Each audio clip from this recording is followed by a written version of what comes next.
Welcome to Telugu one health. ప్రస్తుతం మనం film నగర్లోని eternal aesthetics plastic surgeon doctor Deepti Devarakonda garu ఉన్నారు. అందం అనేది ప్రతి ఒక్కరికి ఇంపార్టెంట్. ఆరోగ్యమే మహాభాగ్యం అన్నట్టు మనం అందంగా ఉంటే మనలో కాన్ఫిడెన్స్ లెవెల్స్ కూడా చాలా పెరుగుతాయి. మనం ఏదైనా అంటే ఆ పని సక్సెస్గా అబ్బా మనం బాగున్నామని ఎవరైనా ఒక్క కాంప్లిమెంట్ ఇస్తే ఎంత హ్యాపీగా ఉంటుంది కదా. సో అందం గురించి బోల్డ్ అనే విషయాలు మనం ఈరోజు plastic surgeon doctor Deepti Devarakonda garu ఉన్నారు, వారితో మాట్లాడతాం. నమస్తే మేడం. నమస్తే. ఎలా ఉన్నారు? I'm fine. యా, అసలు ఇక్కడ ఏమేమి ఉంటాయండి? ఒక అమ్మాయికి కానీ ఒక అబ్బాయికి కానీ అందంకి సంబంధించి ఎలాంటివి ఉంటాయి ఇక్కడ మీ దగ్గర? ఈస్థెటిక్స్ అన్న టర్మ్ కాయిన్ చేయడానికి రీజన్ అదే. ఈస్థెటిక్స్ అంటే అందం అనే లేమ్యాన్కి తెలుసు. ఇక్కడ ఇప్పుడు మీలాంటి వాళ్ళకి, నార్మల్ పీపుల్కి అందంలో ఏం సెగ్మెంట్ ఉంటుంది? నా స్కిన్ అందంగా ఉండాలా, హెయిర్ అందంగా ఉండాలా, నా బాడీ అందంగా ఉండాలా వరకే తెలుసు. బట్ బాడీ అందంగా ఉండాలంటే ఎవరి దగ్గరికి వెళ్ళాలి?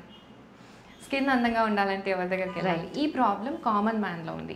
మేము ఇది ఐడెంటిఫై చేసాం. సో మేము ఒక కాన్సెప్ట్తో వచ్చామన్నమాట. ఒక్క ప్లేస్లో ప్రతి అందానికి సంబంధించి చాలామంది డాక్టర్స్ ఉంటారు, ఒక్కళ్ళే ట్రీట్ చేయరు అందంని. అందరు డాక్టర్స్ని కలిపి పూల్ చేసి ఒక సెంటర్ పెట్టాము. That is eternal aesthetics. ఇప్పుడు స్కిన్ని ట్రీట్ చేయాలి. మా దగ్గర ఆన్ బోర్డ్లో 3 డర్మటాలజిస్ట్ ఉన్నారు. వాళ్ళు ఏంటంటే ఓన్లీ స్కిన్ ఇష్యూస్ డీల్ చేస్తారు. అండ్ నేను ప్లాస్టిక్ సర్జన్ని, అంటే బాడీ ఇష్యూస్, ఏమన్నా మీకు ఎక్కడైనా ఫ్యాట్ ఉంది, ఎక్కువ ఉంది, తక్కువ ఉంది, మీరు ఏదైనా బాడీ పార్ట్తో అన్హ్యాపీ ఉన్నారు, ఫేస్ లూజ్ అయిపోయింది, జారిపోయింది, ఇవన్నీ నేను ట్యాకిల్ చేస్తాను. హెయిర్ ట్రాన్స్ప్లాంట్స్, ఇవన్నీ. ఈస్థెటిక్ గైనాక్, బయటికి అందంగా ఉండడం ఒక ఎత్తు, లోపల నుంచి. గైనాక్ అంటే ఆడవాళ్ళు కానీ అందరికీ తెలుసు. మరి ఈస్థెటిక్ గైనాక్ లోపల నుంచి ఏంటి అందం?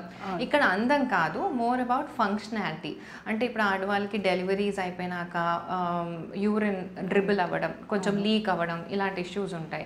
అండ్ చాలా 2-3 నార్మల్ డెలివరీస్ అయిపోయినాయంటే వెజైనా చాలా లూజ్ అయిపోవడం, they are unhappy with their sexual life. So అవన్నీ మేము ఇంటర్నల్గా ట్యాకిల్ చేస్తాం. వాటికి మళ్ళీ ప్రొసీజర్స్ ఎట్లా అంటే లేజర్స్ నుంచి సర్జరీ వరకు ఎక్స్టెండ్ అయి ఉంటాయి. సో మా దగ్గర అన్నీ ఉంటాయన్నమాట. తక్కువ ప్రాబ్లం ఉన్న వాళ్ళకి లేజర్స్తో ట్యాకిల్ చేస్తాం, ఎక్కువ ప్రాబ్లం ఉన్న వాళ్ళకి సర్జరీ, అంటే ప్లాస్టిక్ సర్జన్ సీన్లోకి వచ్చేస్తారు అట్లా. అండ్ అదే కాదు, టీత్. మనకి ఒక్క పన్ను వంకర ఉన్నా తట్టుకోలేము, అసలు ఎత్తున్నా తట్టుకోలేము, వంకర ఉన్నా తట్టుకోలేము, లోపలికున్నా తట్టుకోలేము. సో మొత్తం అందంగా ఉండి టీత్ ఒక్కటి అలైన్ లేకపోయినా, తెల్లగా లేకపోయినా అది అందానికి మచ్చలా ఉంటుంది. సో టీత్ స్పెషలిస్ట్ ఉన్నారు. స్మైల్ మొత్తం డిజైన్ చేస్తారు. మీకు మీ స్మైలే నచ్చకపోతే మొత్తం రీఫ్రేమ్ చేయొచ్చు స్మైల్. సో అట్లా ఆల్ సెగ్మెంట్స్ ఆఫ్ డాక్టర్స్ ఒక్కొక్కళ్ళు ఒక్కొక్క స్పెషాలిటీలో స్పెషల్ మా దగ్గర ఉన్నారు. అంటే ఇక్కడ అందానికి సంబంధించి ఇంటర్నల్గా ఎక్స్టర్నల్గా అన్ని విధాలా ఇక్కడికి వస్తే చక్కగా ప్రతి ఒక్క దానికి మనకు సొల్యూషన్ దొరుకుతుంది. మనం లోపల బయట అందంగా కనిపిస్తాం. రైట్.